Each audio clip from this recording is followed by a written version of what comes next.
네, 목요일 아침입니다. 신나게 시작하고 싶은데 사실 그렇지 못합니다. 뭔가 마음이 무언가 무겁고 또 다른 한편에서 또 초조하기까지 한 그런 아침인 것 같습니다. 어제 나온 고용 성적표는 또 한 번 실망스러웠고요. 오늘 오후에는 또 하나의 초강력 부동산 대책이 나온다고 하는데 말이죠.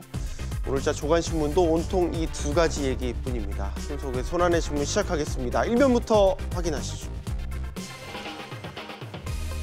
오늘자 일면, 끝날 줄 모르는 고용 참사 소식들로 채워져 있습니다. 취업자 수 증가폭이 지난 7월에 5천 명에 그치면서 충격을 줬었는데 여기가 바닥이지 했는데 아니었습니다. 3천 명으로 더 떨어졌습니다. 추락하는 것엔 날개가 없다는 영화 제목이 떠오르는 고용 성적표였습니다. 신문 한번 펼쳐보겠습니다. 먼저 한국경제신문으로 가보겠습니다. 우리가 고용 통계를 분석할 때 중요하게 보는 지표가 몇 가지가 있습니다. 취업자 수, 실업률, 업종별 수치, 연령대별 수치 여러 가지가 있는데요. 기사 보실까요? 뭐 하나 빠지지 않고 전반적으로 지표가 외환 위기 수준으로 악화되고 있다는 진단을 기사에서는 내놓고 있습니다. 보시죠. 청년층 30, 40대 취업자 모두 감소했고 지난 7월에는 제조업 감소세가 두드러졌는데 지난달에는 서비스업까지도 일자리가 줄어버렸고요. 실업자 따져볼까요? 여기 옆에 지표가 이렇게 위아래로 쭉 나와 있는데 실업자는 113만여 명으로 19년 만에 가장 높았고요. 그 아래 취업자 수 증가폭은 쭉쭉쭉쭉쭉 떨어져서 3천 명이 그쳤고요. 제조업, 서비스업 취업자 수는 어느새 보시는 것처럼 이렇게 마이너스로 돌아섰습니다. 사진으로 한번 가보시죠. 지금 보시는 사진은 실업급여 상담 창구인데요. 길게 줄을 지어 서 있죠. 고용이 부진한 시기에는 이처럼 실업급여 신청자가 늘어나기 마련입니다. 한 단면이 아닌가 싶습니다. 다음은 동아일보로 가보도록 하겠습니다. 이달에도 참담한 고용 성적표를 받아든 당, 정, 청 반응은 어땠을까요? 글쎄요, 고용 부진의 원인으로 지목되는 최저임금에 대해서는 속도 조절을 시사하기도 했었는데요.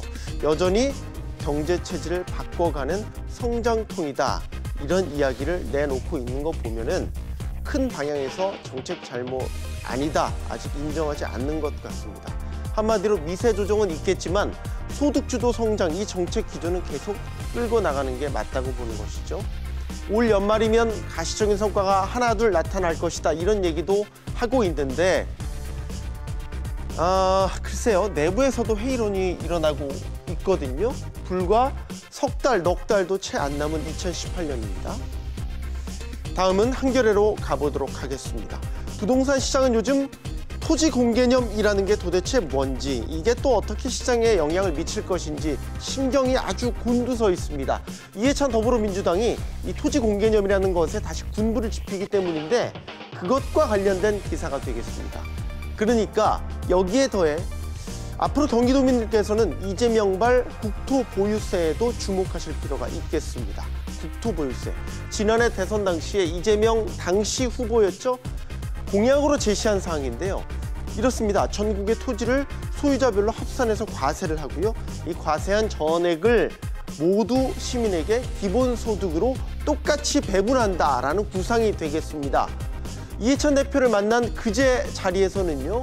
토지 보유세라는 정책을 시행하겠다고 밝혔는데 이 토지 보유세라는 게 이 국토 보유세와 같은 개념에서 나온 정책으로 풀이됩니다. 이에 따라서 이재명발 국토 보유세 입법화가 급물살을 타게 될지 주목되는 그런 상황입니다. 물론 오늘 부동산 대책에도 어느 정도 포함이 될지도 주목해 볼 만한 관전 포인트가 되겠고요. 다음은 중앙일보로 가보도록 하겠습니다. 오늘 오후에 세제, 공급대책, 총망라한 부동산 종합대책이 발표될 것으로 보입니다. 또 한 번의 초강력 대책이 될 것으로 예고가 돼 있는데 글쎄요. 일단은 내용은 이렇게 될 것으로 보입니다. 종부세 강화, 양도소득세 비과세 요건 강화, 대출 제한, 서울이나 경기도 일대 신규주택 공급 방안 등이 담길 것으로 예상됩니다. 공급 방안은 오늘 대책에 포함이 안 되고 별도로 발표될 가능성도 물론 있고요. 아직 뚜껑이 열리지 않은 상태이기 때문에 예상치입니다. 자, 그런데 어쨌든 신문에서는 여전히 이 대책에 대해서 불신이 짙다는 게 딱 헤드라인에서 보이죠? 기존에 나왔던 대책들도 결국 집값을 더 올리는 결과를 낳은 부실 대책이었다고 꼬집고 있습니다. 그런데 오늘 더 센 세제 대책이 나온다고 말이죠. 다음 기사로 가보겠습니다. 조선일보 기사를 보시겠습니다. 또 부동산 얘기인데, 자, 그러면 이런 의문을 가질만 하실 겁니다. 우리나라만 이렇게 집값이 치솟나? 다른 나라는 어떨까? 세계 집값 동향을 짚은 기사가 되겠습니다. 세계적으로 집값 비싼 나라 아주 유명한 곳 몇 군데가 꼽히죠? 런던, 뉴욕, 캐나다, 밴쿠버, 호주 시드니 이런 지역들인데, 자, 우리나라처럼 수요가 몰리는 특정 지역, 이런 지역들은 우리나라와 마찬가지로 지난 5년간 집값 추이 큰 폭으로 뛰었는데 최근에는 다시 주춤하는 경향을 보이고 있다고 기사에서는 전하고 있습니다. 바로 이 부분입니다. 이 부분에 다 나와 있습니다. 지난 5년간 집값 변동률을 살펴보니까 영국 런던은 39.6%, 호주 시드니는 54.8%, 캐나다 밴쿠버는 무려 60.4%, 이렇게 50%를 훌쩍 넘는 고공행진을 벌였군요. 그러다가 최근 집값을 보니까요, 희한합니다. 마이너스로 돌아도는 것이 눈에 띄죠. 자, 이를 두고 우리나라와 달리 집값 거품이 세계 집값 트렌드는 꺼져가고 있다라는 분석을 기사에서는 내놓고 있습니다. 그러면 우리에게도 시사하는 바가 적지 않다라는 것이죠. 자, 다음도 조선일보 기사입니다. 오늘은 마지막 기사는 사진으로 준비를 해봤습니다.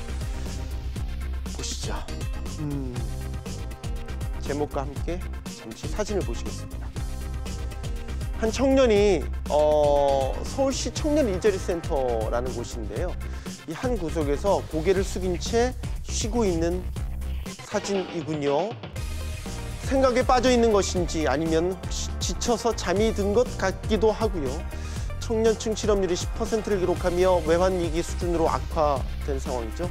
청와대는 경제 체질이 바뀌는 성장통이다라고 이야기하지만 이 청년들에게는 제목처럼 그저 통증입니까? 성장통이란 이야기가 참으로 공허하게 들리지 않을까 싶습니다. 손석의 손안의 신문 오늘 여기까지입니다.